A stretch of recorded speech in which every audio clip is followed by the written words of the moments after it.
Saya akan sedikit menyampaikan terkait dengan implementasi kurikulum Merdeka. Kita memulainya dari episode Merdeka Belajar yang ke-15. Di sana sudah disampaikan oleh Mas Menteri ya, waktu itu ya Bapak sekalian, kurang lebih 1 tahun yang lalu pada tanggal 11 Februari, yaitu peluncuran kurikulum Merdeka dan platform Merdeka Mengajar. Gitu ya. Februari diluncurkan, kemudian mulai berjalan Maret, April, Mei untuk mengawali tahun ajaran baru tahun 2022-2023. Harapannya kurikulum itu sudah mulai dijalankan.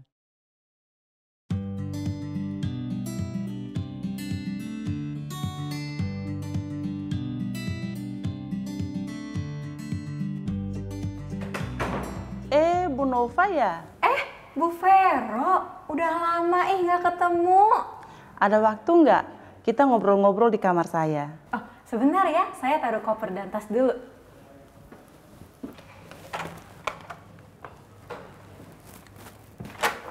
Mari Bu, silakan masuk, Ibu Nova. Kasih.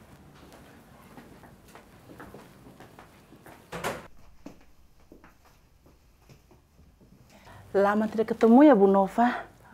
Apa kabarnya sekarang? Baik Bu Vero, alhamdulillah. Bu Vero gimana kabarnya? Sibuk apa sekarang? Aduh, puji Tuhan sekarang saya jadi kepala sekolah. Wah. Bu Nova sekarang aktivitasnya apa ya? Saya masih mengajar Bu, dan sekarang saya lagi coba-coba untuk jadi narasumber berbagi praktik baik. Bagus tuh Bu Nova. Saya juga sudah lulus menjadi narasumber berbagi praktik baik. Ini sebenarnya bagus bagi Bapak Ibu guru. Dan banyak guru-guru sekarang, mereka itu sebenarnya banyak sekali praktik baik yang sudah mereka lakukan. Tetapi sulit untuk dipublikasikan. Nah Bu Vero, video-video yang saya upload itu belum ada yang lolos kurasi. Itu kenapa ya Bu Vero? Oh, saya juga Bu, video saya juga pernah tidak lolos kurasi. Mengapa demikian? Karena tidak sesuai dengan ketentuan. Emang ketentuannya apa aja Bu Vero? Salah satu ketentuannya adalah wajah ibu harus tampil di layar. Kemarin video ibu, wajahnya ibu tampil di layar atau tidak? Enggak Bu Vero, kemarin cuma voice over. Itu gimana? Berarti ketentuannya tidak bisa lolos kurasi tuh Bu. Dan ada lagi ketentuan lain, yaitu durasi waktu video harus maksimalnya 7 menit. Videonya ibu gimana? Wah, kayaknya lebih dari itu sih Bu. Bisa sampai 10 menit. Mungkin itu penyebabnya sehingga video ibu tidak lolos kurasi. Oh, memang dulu video ibu tentang apa? Kalau saya video tentang supervisi di sekolah. Karena saya sebagai kepala sekolah mempunyai tugas utama, yaitu manajerial, kewirausahaan, dan supervisi. Jadi saya melakukan supervisi kepada semua Bapak Ibu guru yang ada di sekolah. Dan semua kegiatan sejak dari perencanaan, pelaksanaan, lalu evaluasi, dan tindak lanjut saya lakukan semuanya. Dan ketentuan-ketentuan tersebut saya mengikuti prosedur sesuai dengan pendampingan dari narasumber yang lain, yaitu para pelatih ahli untuk kegiatan ini. Oh, Bu Vero bikin videonya tentang kepala sekolah. Kalau saya buatnya tentang guru. Apa ketentuan antara video kepala sekolah dan guru itu sama, Bu? Kalau tentang ketentuan guru, saya kurang paham dan saya kurang tahu. Karena saya sebagai kepala sekolah, topik antara guru dengan kepala sekolah berbeda. Oh ya Bu Vero, kalau video saya lulus kurasi, apakah saya otomatis bisa jadi narasumber berbagi praktik baik? Berdasarkan pengalaman saya, informasi untuk menjadi narasumber berbagi praktik baik saya dapatkan dari SIM PKB. Di dalam SIM PKB tersebut ada berbagai petunjuk supaya mengikuti proses tersebut. Dan silakan mengupload video apa saja yang menjadi praktik baik yang saya lakukan di sekolah. Nah, ketika menunggu untuk lolos kurasi, ada aturannya, kami mengikuti pembekalan. Mengikuti pembekalan untuk bagaimana membuat video yang baik agar bisa lolos kurasi. Nah, di saat itu berbagai cara diberikan oleh fasilitator sehingga kami mempraktekkan bagaimana cara agar video itu lolos kurasi, Bu. Dan puji Tuhan video saya lolos kurasi. Lalu manfaat yang Ibu rasakan sebagai narasumber berbagi praktik baik itu apa aja, Bu? Manfaat yang saya rasakan, Bu Nova, bahwa dengan menjadi narasumber, saya makin banyak dikenal oleh orang lain. Dan buktinya bahwa sekolah saya di SMA Negeri 5 Kupang di NTT, kami banyak sekali diundang untuk berbagi hal-hal yang baik ke sekolah-sekolah lain. Lalu yang berikut di PMM juga kan ada nama saya tercantum di situ. Bangga dong, karena platform mereka mengajar sekarang lagi digeluti oleh semua Bapak Ibu guru. Jadi hal ini hal yang positif menurut saya. Dan yang berikut bahwa bisa menginspirasi hal-hal baik yang saya lakukan di sekolah kepada Bapak Ibu Kepala Sekolah nih. Karena memang Bapak Ibu Kepala Sekolah juga harus melakukan hal seperti ini agar di PMM juga Bapak Ibu Kepala Sekolah yang lainnya bisa masuk di dalam. Dan yang berikut lagi ketika bergabung bersama dengan para narasumber berbagi praktek baik, kita dapat mengambil banyak hal dari teman-teman tersebut. Karena belum tentu yang saya lakukan itu adalah yang terbaik. Ada lagi di tempat lain juga ada hal yang terbaik. Itu memotivasi saya untuk menjadi narasumber tersebut. Ini hal yang luar biasa, Bu Nova. Kalau di sekolah Bu Vero, ada nggak guru yang jadi narasumber berbagi praktik baik? Untuk saat ini belum ada, Bu. Tapi semua mereka masih dalam proses. Video-video mereka yang diupload belum lolos kurasi. Apalagi sekarang ada ketentuan-ketentuan terbaru, itu mungkin yang menyebabkan Bapak Ibu guru di sekolah saya ini belum ada yang menjadi narasumber berbagi praktek baik. Misalnya, banyak guru di sekolah Ibu yang lolos jadi narasumber berbagi praktik baik. Ibu khawatir nggak mereka justru lebih sibuk di luar meninggalkan kelas? Saya tidak khawatir, Bu. Pada prinsipnya, saya mensupport, mendukung kegiatan mereka ini. Tetapi ada tugas utama yang harus mereka lakukan, yaitu mengajar di dalam kelas. Karena peserta didik itu menjadi prioritas dalam kegiatan sebagai seorang guru di sekolah. Jadi kalau guru ingin menjadi narasumber berbagi praktik baik, dia harus dapat rekomendasi dari kepala sekolah ya, Bu? Seharusnya seperti itu, Bu. Oh, saya punya teman. Dia seorang guru, juga jadi narasumber berbagi praktik baik. Kalau Ibu Nova mau, saya pertemukan Ibu Nova dengan teman saya namanya Pak Gilang. Oh, boleh juga tuh, Bu. Saya buatkan janji ya dengan teman saya Pak Gilang. Halo Pak Gilang, ini ada teman saya. Halo Bu. Gimana Ibu Vero? Oh iya Pak Gilang, ini ada teman saya namanya Bu Nova. Mau pingin ketemu dengan Pak Gilang.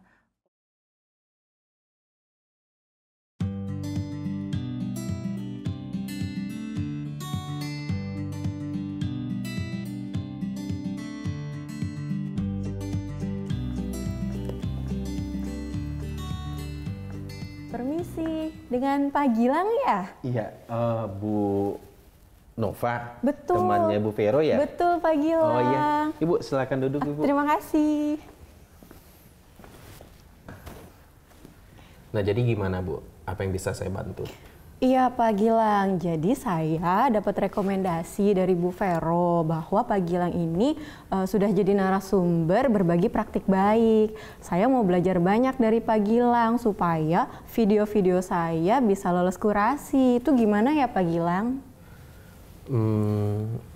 Untuk proses penyeleksian kami dulu untuk menjadi narasumber berbagi praktik baik itu kebetulan sekolah saya kan sekolah penggerak ya Bu ya. Dan saya terlibat menjadi komite pembelajaran. Nah, kita mengikuti kegiatan untuk komite pembelajaran supaya memahami tentang kurikulum merdeka. Nah, setelah kita mengikuti pembekalan, kita melaksanakan namanya in-house training di sekolah untuk menyebarluaskan informasi di sekolah tentang kurikulum merdeka agar semua guru di sekolah juga mendapatkan pengetahuan sama dengan komite pembelajaran.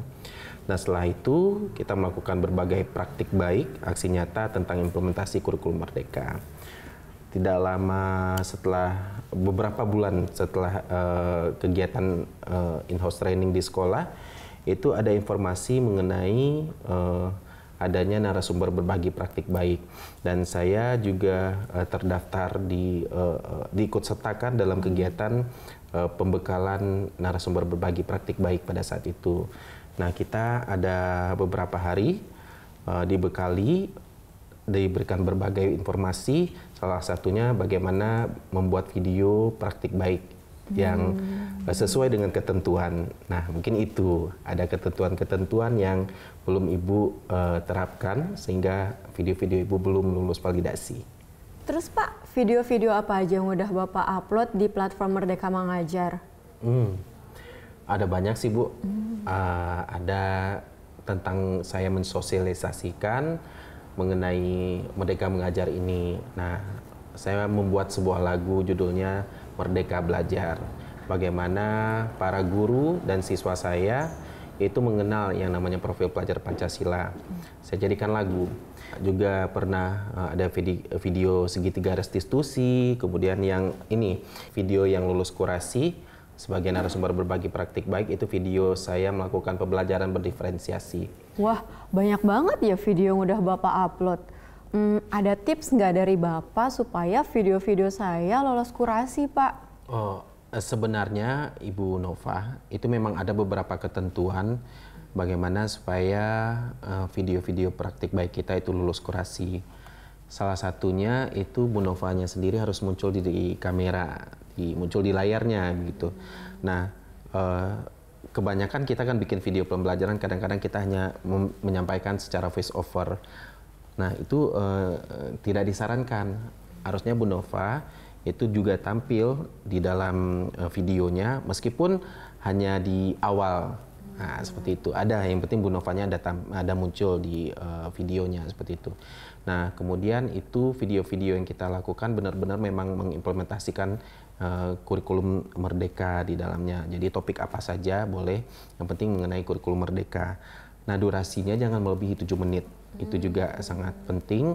Kemudian formatnya pasti MP4 ya, format MP4. Kemudian Bu Nova, kadang kita kan suka ngambil sama handphone nih.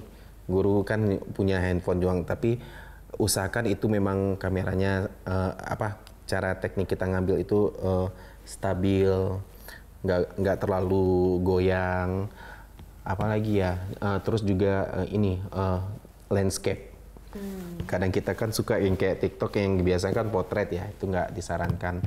Kemudian Bu Nova juga ada yang lebih penting juga, salah satu alur yang harus dimunculkan itu bukan salah satu, memang alur yang dimunculkan itu adalah alur STAR.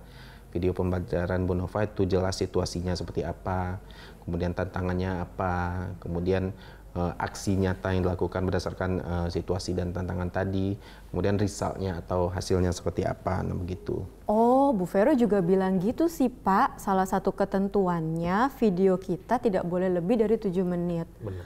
Terus gimana tuh Pak tipsnya supaya video kita bisa lolos kurasi dengan durasi tidak lebih dari 7 menit? Kan pendek banget Pak waktunya. Ya, sebenarnya gini Bu Nova, yang penting video kita itu mewakili alur STAR yang dibutuhkan tadi. Pertama itu kita jelaskan situasinya seperti apa. Contohnya seperti saya tadi kan tentang pembelajaran diferensiasi yang saya angkat. Nah, sebenarnya situasi yang saya hadapi pada saat itu adalah motivasi belajar peserta didik yang rendah dan hasil belajarnya juga tidak memuaskan kita sebagai guru. Nah, kemudian setelah kita memaparkan situasinya seperti apa, lalu kita jabarkan juga tantangannya apa. Ya, gaya belajar peserta didik dan karakteristiknya mereka yang berbeda-beda, kemudian targetnya apa. Targetnya pasti kita ingin meningkatkan kualitas pembelajaran dari peserta didik kita. Nah, kemudian A adalah aksi nyata yang akan kita lakukan. Apa setelah situasi seperti itu tadi, kemudian tantangannya sudah kita ketahui juga, aksi nyatanya ya udah kita akan merancang pembelajaran berdiferensiasi berdasarkan karakteristik dan gaya belajar peserta didik kita. Nah, dari sana akan kelihatan resultnya seperti apa, hasilnya bagaimana. Jadi Bu Nova, pilih aja video pembelajaran Bu Nova yang udah Bu Nova rekam, itu ambil bagian-bagian penting saja. Yang penting alur startnya kelihatan. Saya rasa dengan maksimal 7 menit itu sudah melebihi dari cukup sebenarnya. Sudah cukup untuk kita berbuat video praktik baik. Oh, berarti Pak Gilang berbagi praktik baiknya hanya melalui video saja ya Pak? Oh, enggak Bu. Jadi salah satu tugas narasumber berbagi praktik baik itu juga kita memberikan informasi-informasi mengenai implementasi kurikulum Merdeka secara daring dan luring. Nah, itu baik di sekolah kita maupun komunitas belajar yang berada di luar sekolah. Saya juga mengunjungi beberapa sekolah untuk berbagi informasi atau ilmu, pengetahuan dan keterampilan mengenai kurikulum Merdeka seperti itu. Jadi tetap ya Pak, prioritas utama seorang guru adalah mengajar di sekolah. Ya, tugas sebagai narasumber berbagi praktik baik itu kita lakukan di luar jam pelajaran kita di sekolah. Bapak dapat dukungan dari kepala sekolah? Ya jelas dapat Bu. Jadi kepala sekolah saya itu sangat memotivasi kami untuk berbagi praktik baik apa saja yang telah kami lakukan di sekolah. Yang jelas apabila saya mendapatkan suatu praktik baik, sebelum saya berbagi keluar sekolah, pastinya saya harus berbagi praktik baik dulu di lingkungan atau di komunitas belajar intrasekolah kami. Nah, satu hal yang terpenting yang dipesankan oleh beliau bahwa kegiatan berbagi praktik baik di luar sekolah itu jangan mengganggu jam pelajaran atau tidak merugikan murid kita. Memangnya manfaat kita menjadi narasumber berbagi praktik baik itu apa aja Pak? Oh, banyak sebenarnya Bu ya. Kita kan upgrading diri kita sendiri itu sebagai penguatan mengenai keterampilan dan pengetahuan kita tentang kurikulum Merdeka ini. Nah, dengan itu kita semakin percaya diri untuk berbagi bersama rekan-rekan komunitas belajar di luar sekolah ya. Saya juga beberapa kali diundang untuk menjadi narasumber implementasi kurikulum Merdeka. Tapi sebenarnya itu melalui berbagai tahapan Bu, karena narasumber itu memiliki tugas dan tanggung jawab. Yang setelah menjadi narasumber berbagi praktik baik, itu tidak semata-mata kita stop begitu saja. Kita sudah muncul nama di PMM, lalu kita tidak melakukan apa-apa. Tidak seperti itu. Karena kita harus konsisten. Pertama itu tetap melakukan berbagi praktik baik, yang tadi di dalam sekolah maupun di luar sekolah, di komunitas belajar ya. Baik secara luring maupun daring ya. Itu yang harus kita lakukan yang pertama kali. Kemudian yang kedua, itu kita tetap mengunggah praktik baik kita Bu. Jadi kan tadi itu udah ada lolos kurasi video, ya udah saya udah muncul di PMM. Nggak seperti itu. Kita tetap melakukan upload ke platform Merdeka Mengajar tentang video-video berbagi praktik baik kita. Nah, kemudian setelah kita melakukan berbagi praktik baik, pastinya kita merefleksikan diri kita. Apa yang kita berikan, kita refleksikan pembelajaran ini sejauh mana manfaatnya. Dari mana kita dapat refleksi itu? Salah satunya adalah umpan balik peserta. Umpan balik itu yang kita jadikan pembelajaran kita supaya kita ke depannya lebih baik untuk melakukan berbagi praktik baik.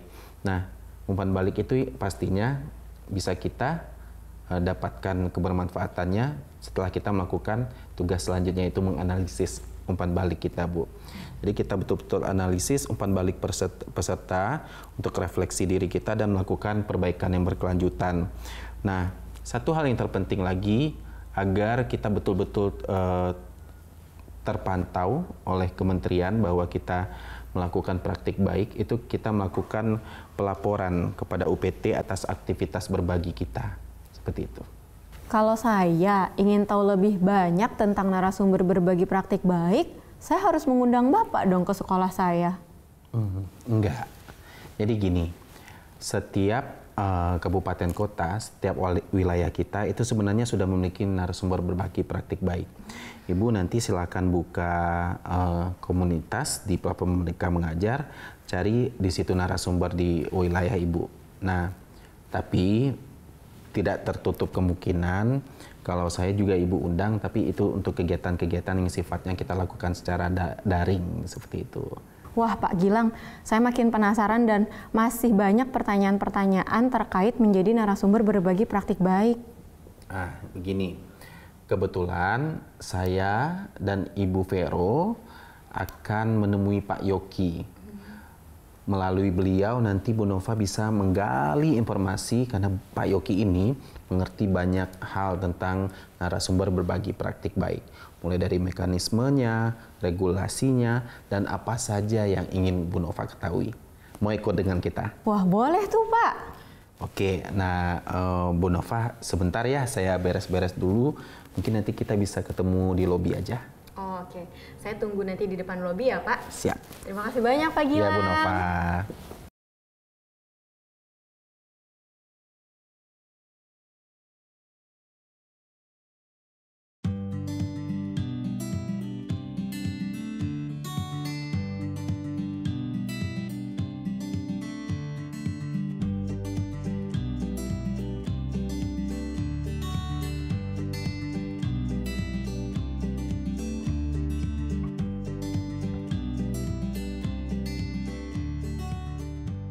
Ada yang bisa saya bantu? Pak Yoki, gimana cara kita untuk bisa jadi narasumber berbagi praktik baik? Oke, untuk bisa menjadi narasumber berbagi praktik baik, itu kita harus mendaftar. Nah, pendaftaran itu nanti dilakukan kepada direktorat, melalui Direktorat Jenderal Guru dan Tenaga Pendidikan. Akan melalui satu sistem informasi, yaitu sistem informasi narasumber berbagi praktik baik. Nanti melakukan pendaftaran di situ. Gitu. Nah Pak Yoki, untuk pendaftarannya sendiri itu kalau yang dulu kan peserta itu berasal dari kepala sekolah dan guru dari sekolah penggerak seperti itu. Nah apakah sekarang itu guru ataupun kepala sekolah yang implementasi kurikulum Merdeka Mandiri juga bisa menjadi narasumber berbagi praktik baik? Oke, yang bisa menjadi narasumber berbagi praktik baik untuk angkatan ketiga sekarang itu adalah sekolah penggerak, ya. Kemudian guru-guru yang ada di sekolah-sekolah yang sudah mengimplementasikan kurikulum Merdeka. Jadi mereka-mereka yang sudah melaksanakan, ini kan satu semester sudah mereka melaksanakan. Nah praktik baik mereka yang akan bisa dibagikan kepada teman-teman guru kita. Berarti ini sangat menjawab pertanyaan teman-teman juga ya. Banyak teman-teman kita yang IKM Mandiri Pak, ingin juga menjadi narasumber berbagi praktik baik seperti itu. Ya, sekarang sudah dibuka ya. Nanti persiapan untuk pembukaan itu kalau tidak salah tanggal 1 Maret nanti. Nanti teman-teman silakan mendaftar semua ke situ karena masih banyak di daerah-daerah tertentu di kita masih banyak kekurangan narasumber berbagi praktik baik. Jadi teman-teman kita, guru-guru kita di satuan pendidikan masih banyak butuh ya narasumber berbagi praktik baik. Nah, banyak sekali Bapak Ibu guru bersemangat untuk menjadi narasumber berbagi praktik baik, Pak.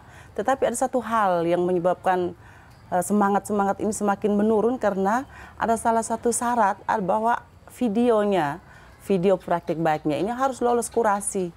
Nah, bagaimana kira-kira mekanismenya agar video ini bisa lolos kurasi, Pak? Oke, video yang diunggah ya untuk sebagai video berbagi praktik baik itu tidak sembarangan video.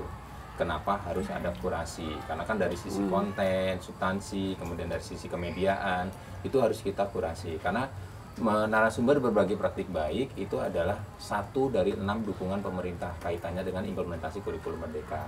Sehingga video yang ditampilkan harus betul-betul clear, betul-betul menjadi pembelajaran buat teman-teman yang lain.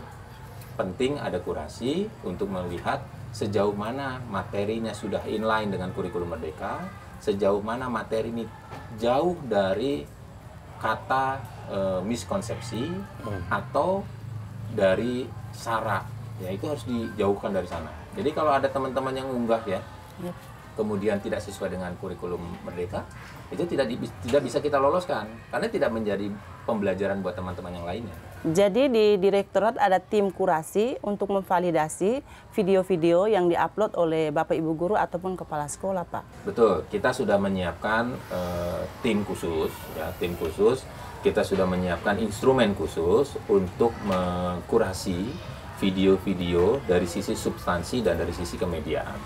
Kalau yang lalu-lalu itu kami ada dibekali semacam ada storytell dari video sendiri supaya lulus kurasi itu alur STAR ya Bu ya. Nah, apakah itu juga bisa menjadi pedoman atau salah satu tips lulus bagi teman-teman guru kita gitu Pak? Nanti teman-teman narasumber berbagi praktik baik itu nanti akan dibekali oleh tim. Akan dibekali oleh tim pengembang. Nah, video yang seperti apa yang baik nanti akan ditampilkan di narasumber berbagi praktik baik. Nah, alur STAR itu mulai dari situasi sampai ke aksi, nah nanti ke result segala macamnya itu nanti akan diberikan. Bahkan sampai nanti teman-teman itu mengembangkan skenario sederhana. Skenario sederhana yang nantinya akan dikembangkan secara mandiri di sekolahnya ya, di satuan pendidikannya untuk bisa menjadi video yang baik. Untuk angkatan kedua itu tahap tingkat kelulusannya lebih banyak dibanding prosentasenya lebih banding angkatan ke-1 karena mereka sudah dibekali alur STAR-nya sehingga alur videonya lebih smooth, lebih baik. Untuk mekanisme pendaftaran sampai lolos menjadi narasumber berbagi praktik baik biasanya memakan waktu berapa lama ya Pak Yoki? Oke. Untuk mekanisme pendaftaran itu kita buka pendaftaran selama 1 bulan. Jadi nanti teman-teman itu akan mendaftar selama waktu yang sudah ditentukan tanggal 1 sampai tanggal 31 Maret ini mereka akan mendaftar sebagai narasumber berbagi praktik baik. Nanti setelah mereka mendaftar, mekanisme berikutnya adalah proses validasi pendaftaran. Karena nanti di dalam pendaftaran itu teman-teman itu akan mengisikan esai. Esai apa saja sih yang sudah pernah dilakukan di sekolahnya kaitannya dengan implementasi kurikulum Merdeka. Nanti jika itu lolos seleksi saat esainya sudah diperiksa oleh teman-teman, divalidasi, maka teman-teman yang mendaftar itu akan masuk menjadi calon narasumber berbagi praktik baik. Kemudian nanti akan diambil atau didata oleh teman-teman di Satker, di BBGP, BGP di seluruh Indonesia. Didata, kemudian nanti akan dipanggil untuk pembekalan. Ya, untuk pembekalan narasumber berbagi praktik baik, di mana pembekalan ini akan memakan waktu 32 jam pelajaran, ya, 32 jam pelajaran, sehingga nanti akan semuanya dibekali, mulai bagaimana sih menjadi narasumber berbagi praktik baik yang baik, ya, kemudian bagaimana sih teknik untuk menjadi narasumber berbagi praktik baik, bagaimana sih mengembangkan skenario, bagaimana sih cara mengembangkan video berbagi praktik baik, itu semua akan. Nanti setelah itu selesai, pembekalan selesai, ibu bapak yang sudah dibekali selesai, ibu bapak silahkan mengembangkan video berbagi praktik baik. Mengembangkan video, kemudian nanti mengunggah video tersebut di dashboard yang sudah kita siapkan. Barulah proses kurasi dilakukan oleh teman-teman di direktorat dari sisi substansi dan dari sisi media. Jika lolos seleksi, maka di dashboard itu nanti akan kelihatan. Nanti keluar lolos kurasi, kemudian nanti video itu akan tampil di halaman utama dan tampil di PNN. Itu. Jadi rangkaiannya seperti itu. Jadi nanti peserta yang lain, sekolah-sekolah implementasi kurikulum Merdeka nyari nih. Misalnya, Bu Nova ada di mana ya? Kita cari di dashboard, itu ketahuan. Bu Nova telah mengembangkan berbagi praktik baik kaitannya dengan substansi materi, misalnya kaitannya dengan program Praja Pancasila. Nanti akan dicari untuk dijadikan proses belajar. Berarti peserta yang ingin mendaftar itu cukup dengan mempersiapkan video praktik baik saja, Pak? Peserta itu sebetulnya ada 2 yang harus dipersiapkan. Ya, selain video berbagi praktik baiknya, nanti ada cerita praktik baik. Pada saat peserta mengembangkan cerita praktik baik, itu sebetulnya sama dengan video, hanya dalam bentuk deskripsi. Cerita yang nanti bisa dibaca oleh teman-teman. Oh, ternyata berbagi praktik baik itu tidak hanya melalui video saja, tetapi ada cerita berbagi praktik baik melalui deskripsi cerita dari apa yang sudah dilakukan yang akan menjadi bahan belajar untuk teman-teman yang lain. Dan ketika mengupload video itu Pak, ada salah satu syarat juga mungkin bahwa video tersebut harus dikomentari, harus mendapat chat, info balik di dalam video praktik baik tersebut. Sehingga ketika video itu kita unggah, lalu link YouTube kita itu diunggah, harus ada yang komentar. Apa bisa begitu Pak? Atau bagaimana Pak? Iya, nanti di dashboard, itu di dashboard ibu bapak itu nanti akan ada gamifikasinya. Jadi semakin banyak video itu dikomentari, semakin banyak video itu disukai, semakin banyak video itu di-share, itu akan menjadi nilai plus untuk video tersebut, ya. Jadi nanti video tersebut itu mempunyai apa ya istilahnya dampak yang besar kepada guru dan kepala sekolah kita. Nanti ibu bapak juga bisa membuat testimoni kaitannya video tersebut. Ya, ada testimoninya dan itu testimoninya nanti kita siapkan di dashboard. Jadi testimoni itu deskriptif, sederhana, kaitannya dengan video apa yang sudah ibu bapak kembangkan. Jadi komentar-komentar tersebut harus yang positif ya? Betul. Ataukah yang negatif juga bisa dikomentari supaya video tersebut layak untuk lolos kurasi. Yang negatif atau yang kurang dari video tersebut bisa dikomentari atau tidak boleh, Pak? Oke. Video yang akan tampil itu adalah video yang sudah lolos kurasi. Jadi video yang belum lolos kurasi itu tidak akan ditampilkan di dashboard. Jadi itu hanya muncul di dashboardnya usernya saja, narasumbernya saja. Jadi nanti ada 3 kategori. Ada kategori lulus, tidak lolos, dan perbaikan. Nah, yang lolos ini nanti akan otomatis masuk ke dashboard utama. Oh, begitu Pak. Jadi yang komentar itu pasti sudah diketahui juga oleh tim kurasinya tersebut. Sehingga yang komentarnya negatif tentang, kan ada nih Pak, kita tidak bisa pungkiri bahwa pasti ada yang mendukung, ada yang mensupport dan lain sebagainya. Dan pasti ada komentar-komentar, kan haknya orang. Nah, ketika mereka mengomentari hal yang negatif, kira-kira bagaimana dari pihak kurasinya Pak? Oke, kalau kita lihat komentar negatif itu adalah merujuk kepada substansi yang tidak sesuai, merujuk pada substansi yang menyatakan bahwa substansinya miskonsepsi, itu akan menjadi poin khusus untuk tim kurasi untuk tidak meloloskan. Harapannya video yang akan didaftarkan kepada narasumber berbagi praktik baik itu masih di private dulu, tidak untuk ditampilkan dulu ke khalayak ramai. Tetapi kalau video itu sudah lolos kurasi, baru boleh dipublik. Ya. Nah, sepertinya Bu Nova ini udah semakin semangat ingin daftar nih Pak. Kira-kira supaya lebih semangat lagi, kita berikan semacam gambaran nih ke Ibu Novanya. Apa saja manfaat dari menjadi narasumber berbagi praktik baik begitu Pak? Oke, kalau kita lihat dari manfaat itu adalah bagaimana kita bisa maju bersama. Ya, misalnya ada satu sekolah, misalnya sekolahnya Bu Nova nih, sekolahnya Bu Nova itu mempunyai praktik baik yang sangat baik yang bisa diterapkan di sekolah-sekolah yang lain. Sehingga sekolah-sekolah yang lain memiliki level yang sama dengan sekolahnya Bu Nova. Itu harapan kita. Jadi memang harapan kita, harapan kementerian adalah bagaimana sekolah-sekolah kita itu memiliki standar yang sama, ya standar pemahaman yang sama. Jangan sampai ada yang satu yang jomplang paham, ada yang satu lagi yang nggak paham gitu ya.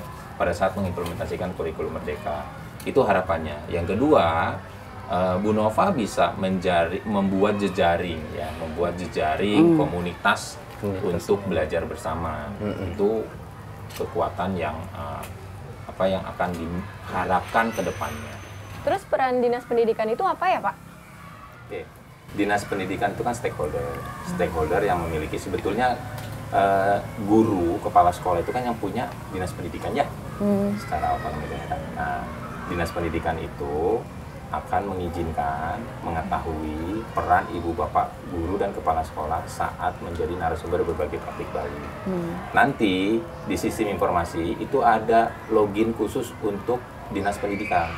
Jadi dinas pendidikan itu akan melihat kabupaten kota misalnya akan melihat sebaran narasumber saya itu ada di mana saja. Gurunya, kepala sekolahnya telah berbagi kemana saja. Itu peran dinas pendidikan itu nanti akan besar ya untuk untuk menjadikan bahan arah kebijakan berikutnya. Nah, kepala sekolah di sekolah masing-masing ini biasanya banyak juga guru bersemangat untuk menjadi narasumber berbagi praktik baik ini. Kira-kira bagaimana kepala sekolah sebaiknya melakukan untuk menjawab animo daripada Bapak Ibu guru yang ingin menjadi narasumber, Pak? Kalau saya sih lebih senang kalau kepala sekolah itu open ya. Kepala sekolah open, melihat potensi guru-gurunya untuk bisa menjadi narasumber berbagi praktik baik, berbagi kepada sekolah-sekolah yang lain. Izinkan, kemudian asal satu syaratnya memang jangan sampai meninggalkan kelas. Anak peserta didik kita tetap jadi nomor satu. Menjadi narasumber berbagi praktik baik adalah hal yang baik, tetapi menjadi guru di kelas itu yang utama. Ke depan narasumber berbagi praktik baik itu bisa dimanfaatkan sebagai narasumber untuk sekolah-sekolah yang IKM mandiri seperti itu ya Pak.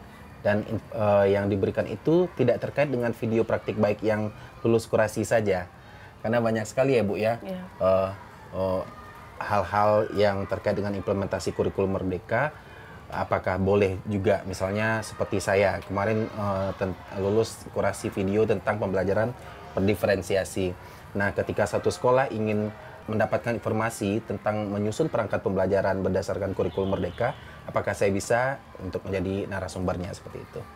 Dinas Pendidikan sudah tahu nanti sebarannya. Mereka sudah akan diberikan dashboard khusus untuk sebaran narasumber berbagi praktik baik di wilayah binaannya. Nah, kemudian bagaimana sih kalau saya misalnya lulusnya di narasumber berbagi praktik baik kaitannya dengan pembelajaran berdiferensiasi? Sebetulnya yang namanya narasumber berbagi praktik baik itu sebetulnya kan pada saat mereka menampilkan video berbagi praktik baiknya, itu kan sebetulnya contoh, ya, contoh. Nah, itu sebetulnya boleh, ya, boleh selama aktivitas yang dilakukan, substansi yang diberikan itu tidak keluar dari substansi kurikulum merdeka dan tidak miskonsepsi. Jadi banyak video-video contoh, video-video inspirasi itu yang bisa dijadikan contoh buat kita semua nanti. Iya. Sepertinya ada tabrak peran begitu Pak. Bisa saya mendapatkan informasi tentang peran Dinas Pendidikan, lalu BPMP, lalu sekarang lagi ada BGP, dan mereka ini semua berkontribusi untuk pengembangan narasumber berbagi praktik baik ini dan sekolah penggerak maupun kurikulum merdeka. Tetapi kenyataan di lapangan ini kita melihat seperti ada peran-peran yang saling tabrak Pak. Bisa mendapatkan informasi sehingga kami bisa tahu Pak. Narasumber berbagi praktik baik itu adalah salah satu dari 6 dukungan pemerintah kaitannya dengan kurikulum merdeka. Nah, narasumber berbagi praktik baik adalah wilayahnya Direktorat Jenderal Guru dan Tenaga Kependidikan. Untuk mempersiapkan, untuk melakukan pembekalan, itu dilakukan oleh Direktorat Jenderal GTK melalui satker-satker di bawah GTK, BBGP, BGP. Nah, kemudian bagaimana peran BPMP, teman-teman BPMP? BPMP itu nanti akan melalui mekanisme pertemuan-pertemuan dengan teman-teman di Dinas Pendidikan. Ya, teman-teman di Dinas Pendidikan, kemudian berkomunikasi dengan Dinas Pendidikan, kaitannya sebaran, kaitannya berapa banyak sih sekolah yang sudah terimplikasi oleh narasumber berbagi praktik baik. Jadi secara tusi, narasumber berbagi praktik baik itu pembekalannya, semua penyiapannya ada Direktorat Jenderal GTK. Tetapi untuk teman-teman di BPMP di bawah Direktorat Jenderal PAUD Dasmen itu lebih pada advokasi,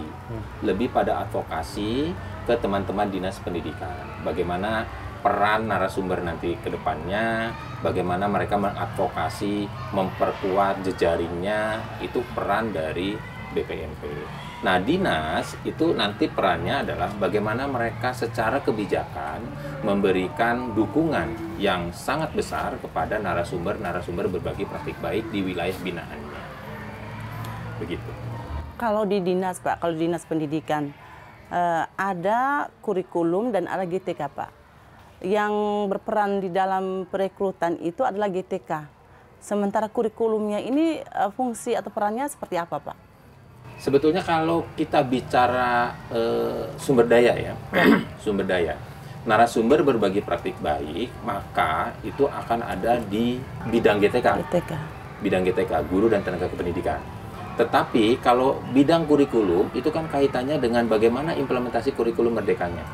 Tetapi bagaimana kita melibatkan banyak guru, kita melibatkan banyak kepala sekolah dalam kaitannya narasumber berbagi praktik baik, itu masuknya di GTK. Dan bagusnya adalah bagaimana kolaborasi antara teman-teman di bidang GTK dan teman-teman di bidang kurikulum. Karena kurikulumnya itu di kurikulum merdekanya itu bagian dari bagian kurikulum, tetapi bagaimana penggerakannya guru dan kepala sekolah itu ada di bidang GTK. Gitu. Jadi harusnya berkolaborasi.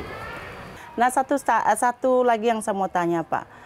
Apakah bisa kepala sekolah tidak mengizinkan misalnya ada guru yang lolos jadi narasumber praktik baik, tetapi karena tugasnya di lapangan begitu padat, kepala sekolah tidak mengizinkan dia untuk melakukan kegiatan apabila dipanggil, Pak? Oke, itu sebetulnya hak prerogatif ya, hak prerogatif kepala sekolah sebagai pimpinan. Ya, pimpinan sudah bisa melihat, pimpinan sudah bisa menganalisis bagaimana kebutuhan di lapangan. Jika memang itu nantinya akan menyulitkan atau membuat ekosistem pembelajaran di kelas di sekolah itu menjadi terganggu, kepala sekolah bisa melakukan hal sesuai dengan hasil analisisnya. Jadi Pak Yogi, saya sebagai kepala sekolah harus selektif juga melihat guru-guru yang ada di sekolah saya misalnya.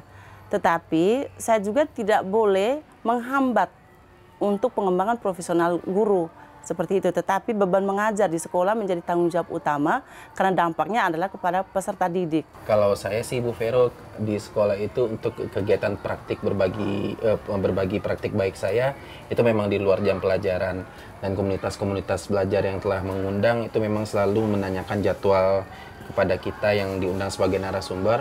Jangan sampai kita memberikan berbagi praktik baiknya di jam pelajaran itu sih Pak. Sehingga memang kepala sekolah kami sangat mendukung sekali kegiatan ini. Ya, betul. Jadi yang diutamakan itu tetap peserta didik. Ya, jangan sampai kita mengorbankan peserta didik kita dengan kita pergi kemana-mana, muter gitu. Jangan sampai seperti itu. Jadi memang disarankan itu aktivitas-aktivitas berbagi praktik baik itu adalah di waktu-waktu di mana kelas itu sudah selesai, baik itu di hari-hari biasa ya, kelas selesai, atau di hari-hari weekend. Biasanya teman-teman itu banyak melakukan di hari-hari weekend, Sabtu, Minggu, itu mengadakan perkumpulan. Nah, jangan dilupakan komunitas di dalam sekolah, karena komunitas di dalam sekolah itu yang menggerakkan adalah narasumber-narasumber berbagi praktik baiknya itu sendiri. Jangan berkeliling di luar sekolah, tetapi di dalam sekolahnya dilewat atau terbengkalai. Setuju, Pak. Ya, betul. Sangat setuju sekali, dan itu memang sudah kita terapkan di sekolah masing-masing, Pak, melalui in-house training.